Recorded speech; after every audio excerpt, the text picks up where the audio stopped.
Now, in the remaining minutes of this session, I'm going to call on Thomas Harder, who is going to introduce a Danish analogue, we can say, rather than a connection to Patrick Leigh Fermor, because although Paddy did come to Denmark once soon after the war, he never expressed any interest in going to Northern Europe again, and therefore we must assume a certain indifference. But of course, the experience of occupation is something we must often be thinking about in thinking of the Cretan occupation. Thomas Harder is, of course, the biographer of one of the great Danish heroes of the Second World War, Anders Lassen, certainly a figure who, had he not been killed so young, might well have become a great writer. Who knows? So it's a great pleasure to have Thomas Harder talking about Anders Lassen on Crete. Thank you.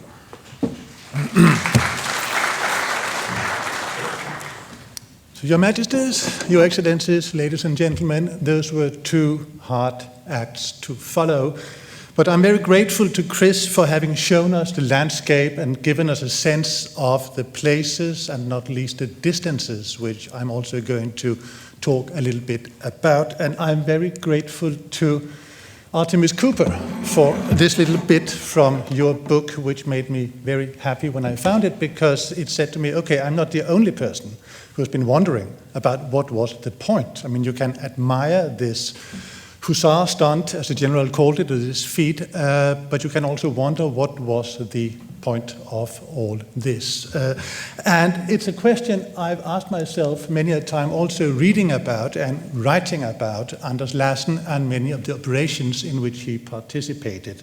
Operations which, from New Year 1941-42 until his death in combat in Italy in April 1945, won him the Military Cross 3 times and the Victoria Cross and the Greek War Cross.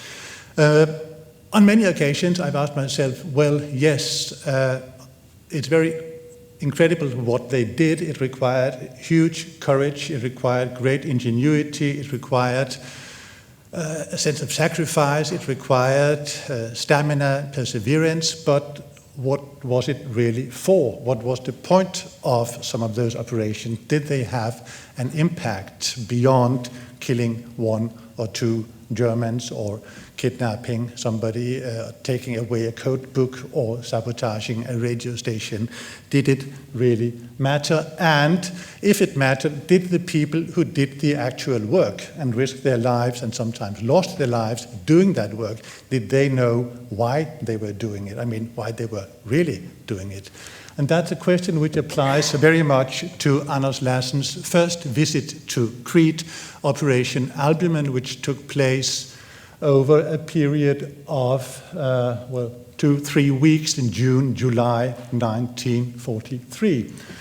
An operation carried out by 14 members of the British Special Boat Service, commanded by Captain David Sutherland, divided into 3 patrols, 2 of them commanded by Lieutenants Lassen and Lammonby, and the third one by the 3rd officer. 14 men, all in all, 14 British soldiers, and 2 Greek SOEs operatives who acted as guides and helpers. And just as you showed us, Chris, as the thing progressed, the group grew larger and larger. Local people added themselves to the group. Local SOE people were added to show the way or to procure food and shelter and so forth. But a basic group of 14 soldiers landed on Crete in June 1943, an operation almost identical to one carried out by David Sutherland 1 year previously, Operation Anglo in 1942.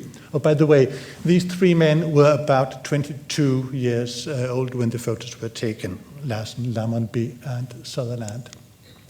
But the purpose of Operation Albumen was to land the force here on the Tripoli beach. You showed us an image of it. There seems to have been quite a lot of traffic going in and out of Tripoli beach. And the force would then split into 3 patrols, one moving to Timbaki, up slightly to the left, one moving up to Heraklion on the far northern end, and one moving to Castelli Pediada, sort of northeast from Tripiti. At all three places, there were German airfields, and the plan was to get saboteurs into the airfields and blow up German aircraft. And this operation involved a march through the mountains, short or long. Lassen's patrol was the one supposed to attack the Castelli Pediada airfield, and they marched for about 1 week over mountains like the ones you showed us, not exactly those mountains, but mountains, I suppose, very like those, sleeping in caves, eating food given to them by local peasants and shepherds or brought to them by SOE agents, and always in danger of discovery because local curious people would come to have a look at the Englishmen, and the more Cretans came around, the greater the risk that the Germans would discover what was going on, of course. But on the 2nd of July, Lassen's force arrived at Castelli Pediada, or at a hillside overlooking the airfield, and they spent a night and a day observing the airfield and making plans, and Lassen divided his force into 2 groups of 2 men each, and they would try to enter the airfield each from their own side. Lassen and his partner got into a very violent firefight with German and Italian guards, whereas the other group, the other 2 men, managed to cut their way through the barbed wire and get into the airfield and place incendiary bombs on the wings of aircraft parked around the airfield. The aircraft were heavily guarded, and heavily guarded means 2 or 3 soldiers actually sleeping next to the aircraft, taking turn at guarding it throughout the night. But they managed to place bombs on a number of aircraft, and they all managed to get out of the airfield again and disappear into the hills and mountains and get away. The groups that went to Heraklion and Timbaki had less luck, in the sense that because of faulty reconnaissance, they didn't know that there were no aircraft at Heraklion and there were no aircraft at Timbaki. So one of the groups blew up some petrol they found in the place, and the other group just turned back to Tripiti beach and waited to be reunited with their comrades. And the results of Lassen's attack on Castelli Pediada, well, we know from telegrams sent from Crete to the HQ in Cairo that Lassen thought that he had blown up 8 German aircraft, which is a bit curious because we know that they managed to plant bombs on 5 aircraft, so how they could blow up 8 is a mystery.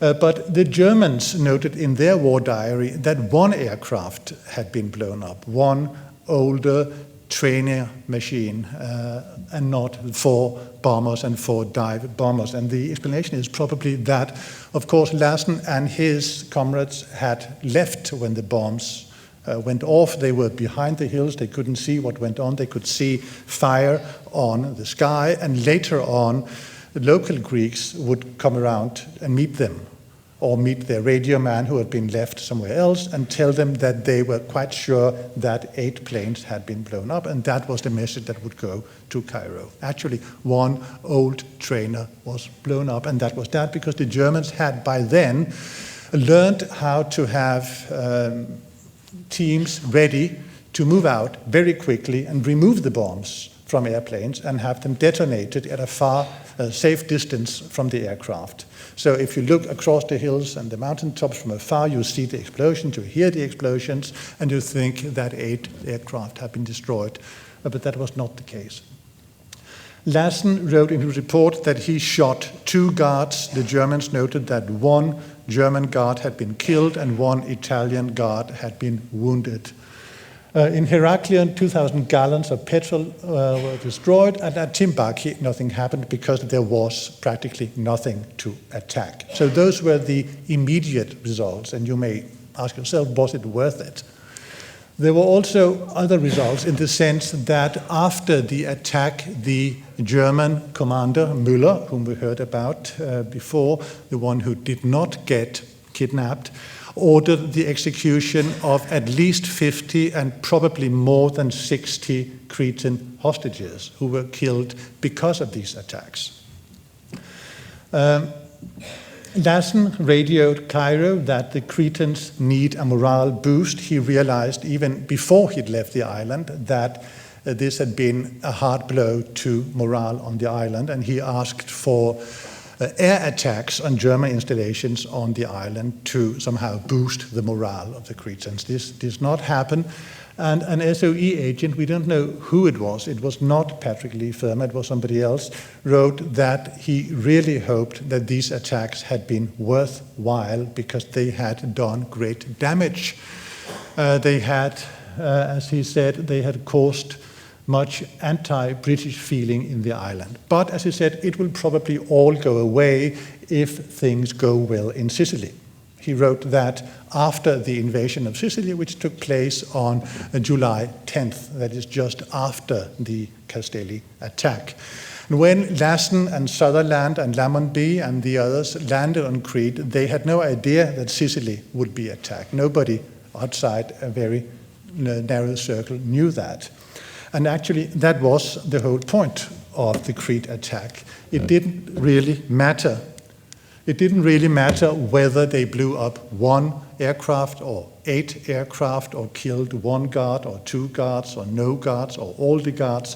What was important was that the Germans saw British soldiers moving around Crete and got the impression that Crete was incredibly interesting to the British. And at the same time, while this was going on Crete, a similar operation was going on Sardinia, at the other end of the Mediterranean. An SBS force led by John Verney, who later went on to become a writer of children's book and invented the dodo pad and many other things, tried to get into German airfields in Sardinia and blow up aircraft. That mission went terribly wrong because of bad planning and malaria, but it did what it was supposed to do. It showed that the British were interested in Sardinia. So the idea was to make the Germans wall-eyed, as it were, and make them look at Sardinia and Crete and Greece instead of looking where they should be looking, at Sicily, and thereby being less prepared than they might have been for the invasion of Sicily. So the real objective, the real point of this hussar stunt at Castelli-Pediada and the other 2 airfields was not really to blow anything up or to kill any Germans. I mean, that would be useful, but the idea was simply to be there and to be seen to be there and to attract attention to that place rather than to Sicily. And the same thing in Sardinia. From Crete, Lassen and the SBS moved on to take part in what became known as the War of the Aegean, that is, the attempt by the British to take control of those islands in the Aegean, which were held by Italy before Mussolini's downfall at the end of July and Italy's capitulation in September 1943, to get those islands, to occupy them before the Germans could do so. That didn't work out. The British forces were too weak. The Germans acted very swiftly and took control of the Aegean Sea and pushed the British out of it and established a defensive perimeter along Rhodos, Karpathos, Crete, and Kythera, and all the way up to the mainland. And in that war for the Aegean, the Special Boat Service, which was bought as a raiding force, that is a hit-and-run force, get in there, blow something up, kill somebody, get out quickly, were forced to act as infantry to try to hold on to territory and defend against organized attacks. They were not meant to do that, they were not trained to do that, and that was not their mindset. What they were meant to do, really, and what their mindset made them very good at, was what came after. After losing control of the Aegean, the British initiated a guerrilla warfare, seaborne guerrilla warfare, from bases on the Turkish coast. Remember, Turkey was neutral, but allowed the British to use their coast to send patrols into the Aegean Sea and later on even further into Greek waters to attack German garrisons, to sabotage German installations and so forth, in order to of course, damage the German forces, to gather intelligence, to maintain the connection with local resistance movements to help prisoners of war who had escaped or other Allied soldiers who were stranded behind enemy lines to get out, and also to bring food to starving islanders, to bring them over on the British side, to pay Greek skippers to bring their ships onto the British side instead of sailing for the Germans, and again, deception.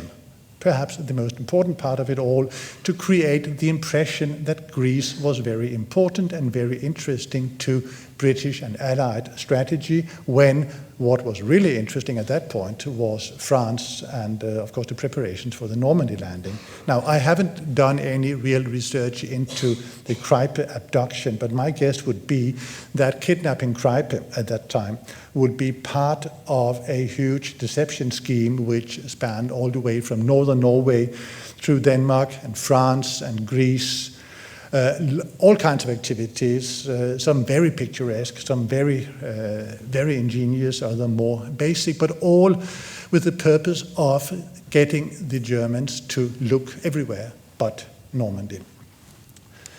After these months and years as a raider, Anders Lassen was given a job which he was not suited for and didn't like. He was put in charge of an improvised military force called Sendforce, from the last syllable of his name, which was put together late in 1944. In September 1944, the war was going so badly for Germany that Hitler ordered the evacuation of Crete and Rhodes. All military personnel was to be flown out or sailed out of those islands and brought to other fronts where they could be more useful. After a couple of weeks, it turned out that that was not possible. There weren't ships enough, there weren't aircraft enough, they were needed elsewhere, and so the German soldiers had to remain in place in those islands.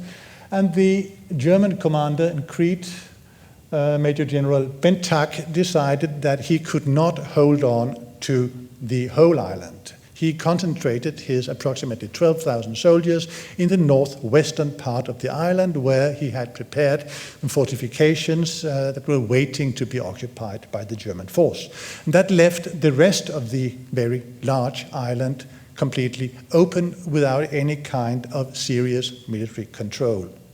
There were the two sides of the Greek partisan movement, the communists, which were fairly weak in Greece, but they were well organized and well armed, and they were the conservative or royalist forces, which were larger in number but less well organized, and there were all kinds of groups ready to fight for power or just ready to fight each other. And there was the embryo of a Greek administration. A royal Greek government, backed heavily by the British, was setting up a military administration and a civilian administration which was trying to take control of Crete without much success. And there was the SOE, Patrick Leigh Fermor and his colleagues, which were now no longer there to train Greek partisans or to carry out sabotage, but were acting as a kind of administrators in the island, taking over the administration of what was called Free Crete. And Lassen's force was sent to Crete to protect them, to keep an eye on the Germans, to make sure they stayed within the perimeter, and to keep some sort of order in an island which was full of all kinds of feuds, all kinds of political conflicts, and with lots of weapons and no Germans to control them. That was not the kind of political or police work which Lassen and his comrades were used to. That was not what they were trained to do, and violence escalated throughout the winter. British soldiers were killed, and there was a great deal of bitterness and sourness surrounding the whole thing. And Lassen and his comrades were very happy when they were allowed in February 45 to leave Crete. The command there was taken over, or the command of the German British land forces was taken over by a more experienced officer who was the larger force. Lassen was moved to Italy with the SBS to fight in the Adriatic, and fought his last battle at Comacchio in northern Italy in April, the 8th, 9th April 45, where he was killed in the operation that won him a posthumous Victoria Cross. He's remembered in Comacchio. There's a monument to him. There are monuments around Denmark. There are monuments and memorial plaques at various SAS establishments in Britain and also in Castelli-Pedidas, where this picture was taken in 2006. There's a picture of him hanging in the local library, and I've been told, but it's a bit hard to get information out of Castelli-Pedidas, that some local people are trying to raise money for a monument to Lassen. Maybe you can help us, Chris, get some intelligence out of Castelli. Thank you very much.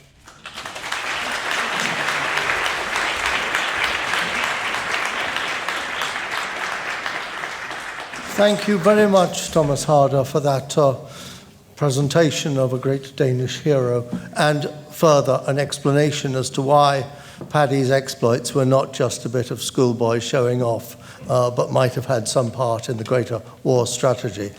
I would now ask you to, all the audience, to rise. Her Majesties will leave by the back door. Thank you all.